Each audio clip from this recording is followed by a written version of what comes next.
The Joe Rogan experience. This happens all the time. There's like something happens in the news for the political candidates running for president. It's who can get their tweet out the fastest on the issue. We saw this recently with the situation in Syria with the Kurds, and who can get the tweet out the fastest. People are asking me like, hey, what do you have to say? What do you have to say? And like, I'm trying to understand the situation first. I'm actually trying to understand what happened and why we are in the situation that we're in. Once I do that, I'll let you know what I think. And that was another one of those end of the world scenarios that unfolded. You know, Trump pulled the troops out of that area, and it was like, oh, the world's going to end. And look, there was some bad stuff that happened. I get it. Some ISIS some ISIS terrorists, murderers escaped. I got that. Some Kurds were killed. Like, some bad stuff happened, but it wasn't the end of the world. And one thing, you know, I was my second deployment to Iraq. We started doing counterinsurgency operations instead of counter-terrorist operations. So we changed our strategy, and as we did this, we were starting to kill a decent amount of bad guys, of these insurgents. So a few weeks go by, and I got a message from up in my chain of command, and they're like, hey, Jocko, we get that you're doing these missions, but right now we're not seeing any changes in the metrics as far as enemy attacks that are happening, right? And luckily I had read the counterinsurgency manual that was written by General Petraeus, and part of that explains that the average counterinsurgency takes 7 years to work itself out, right? And so I said, hey, you know, boss, the average counterinsurgency takes 7 years to flesh itself out. It's only been 3 weeks. Can I get some more time here to work through this? And he's like, okay, yeah, makes sense. But my point is, it's the same thing here. We think that some news event, that we can fully understand a news event within 1 hour of it happening. Right. We don't have any understanding. You need to let these things develop and see where the actual long-term effects are. We can't be snapping judgments and making radical decisions or split decisions when we have to actually assess what is really going on. And so the press for sure is like snap decision, snap decision, snap decision. And you can see it's comical to flip back and forth between the left-wing media and the right-wing media. And one of them's the greatest decision ever, and the other one's the most horrible thing that's ever happened. And there you go. And you know, no one can even make an assessment of what just happened because it only happened 14 minutes ago. Right. How about we see where it plays out? It's about being first rather than actually being accurate and presenting the American people with, here's what has gone on. You can form your own opinion. You can form your own conclusion.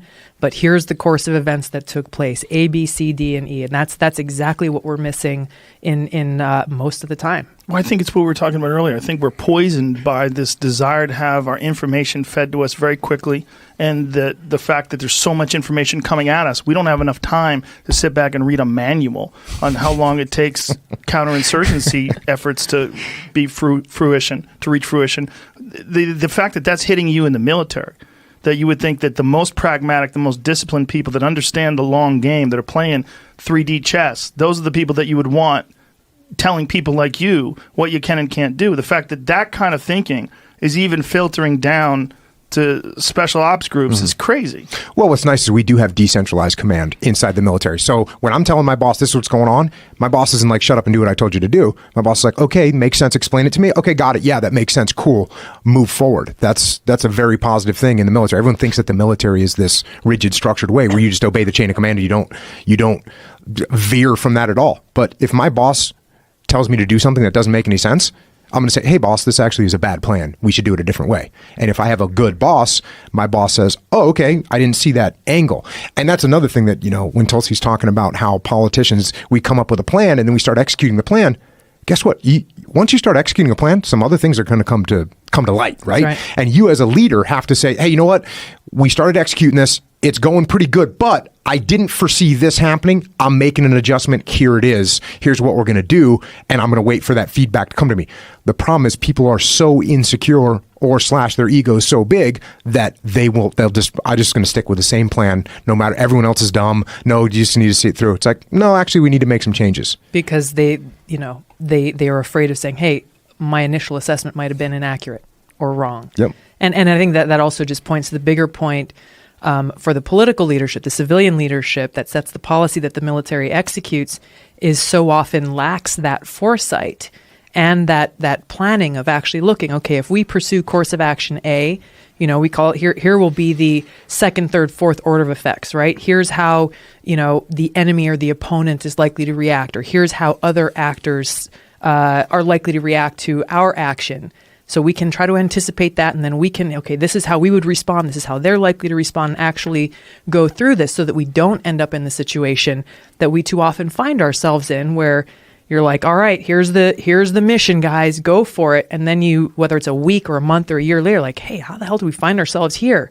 It's like you failed as leaders. The leaders of our country failed to ask those questions about, what happens next? After we go in and topple Saddam Hussein and we completely obliterate the entire Iraqi military, what actually happens next? What will be the consequences to this? What will be the cost to our troops, our military? What will be the cost to the Iraqi people? What will be the cost to American taxpayers?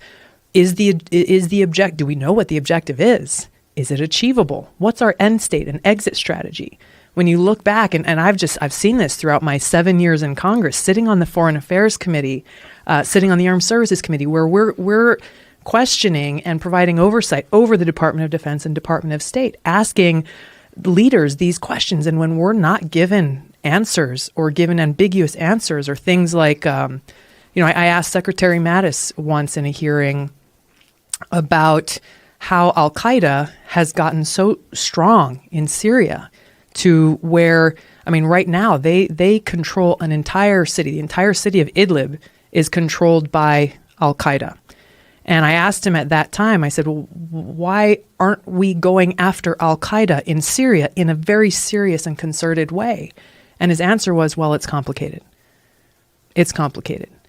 And it's frustrating to say the least, but I think it's been a very it's been a very clear window into the lack of foresight and good judgment, and just the ability to look at these challenges and situations with that basic understanding in a non-emotional way, and understand what's the objective cost and consequences before we launch this action.